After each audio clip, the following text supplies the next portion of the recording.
Assalamualaikum warahmatullahi wabarakatuh, Sobat Cerita Tanpa Batas. Semoga kita semua selalu dalam lindungan Allah. Pernahkah kalian membayangkan bagaimana rasanya membuat perjanjian dengan sosok legendaris dari dasar lautan? Sebelum kita mulai kisah penuh misteri dan emosi ini, jangan lupa untuk tekan tombol subscribe, nyalakan lonceng notifikasinya, dan bagikan cerita ini kepada teman-teman kalian. Kisah ini terinspirasi dari kisah nyata dan dibuat untuk tujuan pembelajaran. Nama dan karakter dari cerita ini telah diubah demi privasi semua pihak. Segala kesamaan atau kejadian hanya kebetulan semata. Siapkan tisu dan hati Anda. Di sebuah desa pesisir bernama Karangbolong, hiduplah seorang pemuda bernama Mulyadi. Desa itu terkenal dengan pantainya yang berbatu dan deburan ombaknya yang keras. Mulyadi, seorang nelayan muda berusia 23 tahun, tinggal di sebuah rumah kecil yang terbuat dari kayu kelapa bersama ibunya yang sudah lanjut usia. Ayahnya telah meninggal dunia ketika ia masih kecil, sehingga ia harus mengambil peran sebagai kepala keluarga sejak usia dini. Mulyadi dikenal sebagai pemuda yang rajin, berbakti, dan memiliki senyum hangat yang membuatnya disukai oleh warga desa. Meski hidupnya serba pas-pasan, ia tak pernah mengeluh dan selalu berusaha memberikan yang terbaik untuk ibunya. Setiap pagi, sebelum matahari sepenuhnya terbit, Mulyadi telah bersiap dengan perahunya. Ia mendayung ke lautan lepas, menembus kabut pagi yang dingin, dengan harapan dapat membawa pulang tangkapan yang melimpah.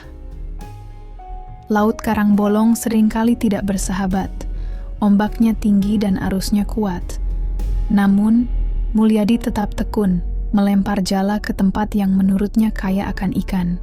Sayangnya, keberuntungan seringkali tidak berpihak padanya. Hasil tangkapannya hanya beberapa ekor ikan kecil, cukup untuk sekadar bertahan hidup. Ia seringkali pulang dengan rasa kecewa, namun semangatnya untuk mencoba lagi keesokan harinya tidak pernah surut. Baginya, laut adalah harapan sekaligus tantangan yang harus ia taklukkan setiap hari. Suatu malam, setelah gagal mendapatkan ikan seharian, Mulyadi duduk termenung di tepi pantai. Langit malam terbentang luas, dihiasi bintang-bintang yang berkelip redup. Angin laut menerpa wajahnya, membawa aroma asin dan dingin yang menyayat hati. Ombak menggulung lembut, seolah ikut merasakan beban di hatinya. Dalam kesunyian itu, ia merasa kecil dan tak berdaya di hadapan alam semesta. Dalam keputusasaannya, ia berseru ke langit dengan suara yang bergetar. Ya Tuhan, apakah aku tak akan pernah keluar dari kesulitan ini? Apakah ini takdirku selamanya? Suaranya hilang ditelan deru ombak, namun air matanya terus mengalir, membasahi pasir di bawahnya. Tiba-tiba, suara lembut namun tegas terdengar dari arah laut. Mulyadi, apakah kau mencari jalan keluar? Mulyadi tersentak. Ia menoleh, namun tak melihat siapapun. Hanya gelombang yang bergulung tenang di bawah sinar bulan purnama. Suara itu muncul lagi, kali ini lebih jelas. Aku tahu beban yang kau pikul. Jika kau mau, aku bisa membantumu. Mulyadi merasakan jantungnya berdebar kencang. Ia tak pernah mendengar suara seperti itu sebelumnya. Malam itu, Mulyadi tak bisa tidur. Suara misterius itu terus terngiang di benaknya, mengusik pikirannya seperti ombak yang tak henti menghantam pantai. Ia berbaring di atas tikar tuanya, memandang langit-langit rumah yang remang-remang diterangi cahaya lampu minyak. Hatinya bimbang. Di satu sisi, ia merasa ada sesuatu yang aneh dan berbahaya dengan suara itu. Namun, di sisi lain, ia tak bisa mengabaikan janji bantuan yang terdengar begitu menggoda. Apakah ini ujian dari Tuhan? Atau mungkin memang ini jalan keluarku? Gumamnya lirih, mencoba mencari jawaban di tengah malam yang sunyi. Esok harinya, seorang tetua desa bernama Pak Karta datang ke rumah Mulyadi. Pak Karta adalah orang yang dikenal bijak dan sering dimintai nasihat oleh warga. Wajahnya yang penuh keriput mencerminkan pengalaman hidup yang panjang. Dengan tongkat kayu di tangannya, ia mengetuk pelan pintu rumah Mulyadi. Setelah dipersilakan masuk, Pak Karta duduk di kursi bambu tua di sudut ruangan. "Mulyadi," katanya dengan suara berat namun penuh wibawa.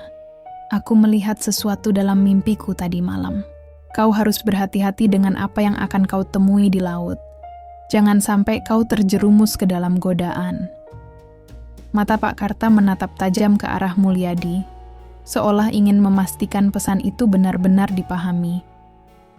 Kadang apa yang tampak sebagai jawaban atas doa, bisa jadi adalah cobaan yang lebih besar, tambahnya, sebelum menepuk bahu Mulyadi dengan lembut. Mulyadi hanya mengangguk, namun dalam hatinya, rasa ingin tahu semakin membesar.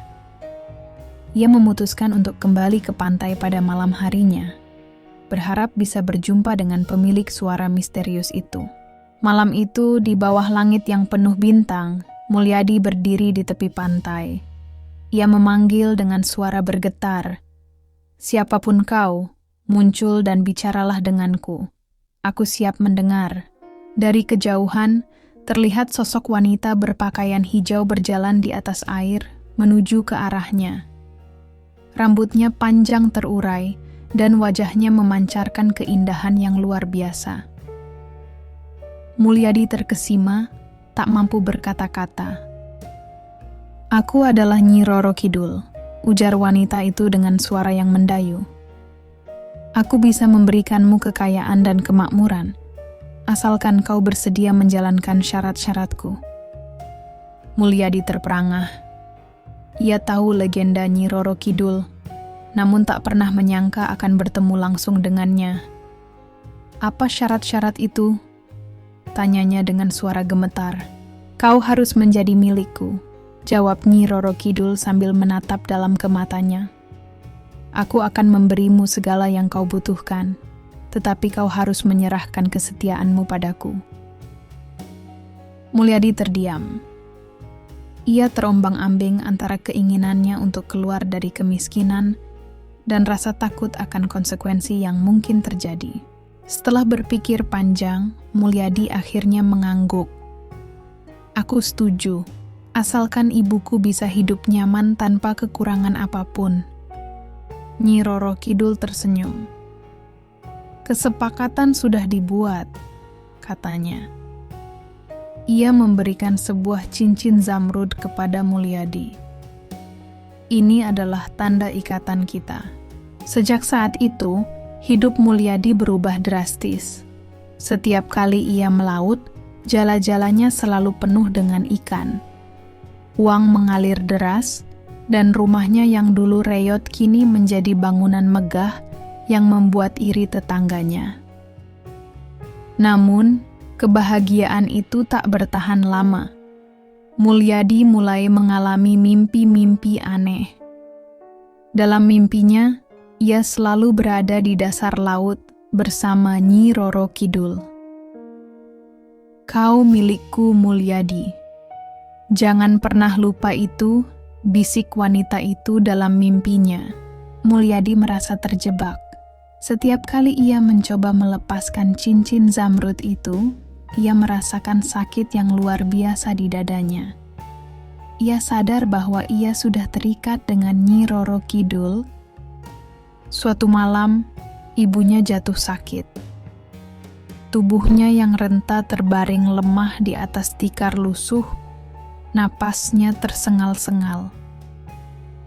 Mulyadi telah memanggil tabib dari desa sekitarnya, namun mereka hanya menggelengkan kepala, tak mampu memberikan harapan. Kekayaan yang dimilikinya kini terasa hampa. Semua emas dan rumah megahnya tak mampu membeli kesehatan sang ibu. Dengan mata berkaca-kaca, ia duduk di sisi ibunya, menggenggam tangan yang mulai dingin itu. "Bu, aku akan melakukan apa saja untuk membuatmu sembuh," bisiknya. Dalam hatinya, perasaan bersalah mulai menghantui. Ia sadar bahwa kebahagiaan sejati bukanlah harta, melainkan kehadiran dan kesehatan orang yang dicintainya. Dalam keputusasaan, ia kembali ke pantai dan memanggil Nyi Roro Kidul. "Tolong sembuhkan ibuku, aku rela memberikan apapun yang kau minta," teriaknya. Nyi Roro Kidul muncul dengan senyum dingin. "Aku sudah memberikan segalanya untukmu, Mulyadi. Sekarang giliranmu untuk memenuhi janjimu." "Apa yang kau inginkan?" tanya Mulyadi dengan suara parau. Jantungnya berdegup kencang, seakan-akan ingin keluar dari dadanya. Ia menatap Nyi Roro Kidul dengan campuran rasa takut dan penyesalan. Hembusan angin laut terasa menusuk tulang, seolah ikut memperburuk suasana hatinya. Wanita itu berdiri dengan anggun, mengenakan pakaian hijau yang berkilauan di bawah sinar bulan. Senyumnya mengandung sesuatu yang dingin, membuat bulu kuduk Mulyadi berdiri. Ia tahu bahwa jawaban yang akan keluar dari bibir wanita itu akan mengubah segalanya, namun ia tidak punya pilihan selain mendengarkannya. "Nyawamu," jawab Nyi Roro Kidul dengan tatapan tajam yang menusuk hingga ke relung hati. Suaranya menggema seolah berasal dari kedalaman laut itu sendiri. Ombak tiba-tiba bergulung lebih keras, memecah keheningan malam. Wajah Mulyadi memucat, tubuhnya gemetar seolah darahnya membeku. Ia merasa seluruh kekuatannya menghilang, terhisap oleh kekuasaan wanita di hadapannya. "Sudah waktunya kau bergabung denganku di dasar laut," lanjutnya dengan nada dingin, seraya mengangkat tangannya, seolah memanggil sesuatu dari air. Di kejauhan, bayangan gelap mulai muncul dari kedalaman, seperti tangan-tangan yang siap menarik Mulyadi masuk ke dunia yang tidak dikenalnya. Mulyadi mundur selangkah, keringat dingin mengalir di dahinya, namun kakinya terasa seberat batu.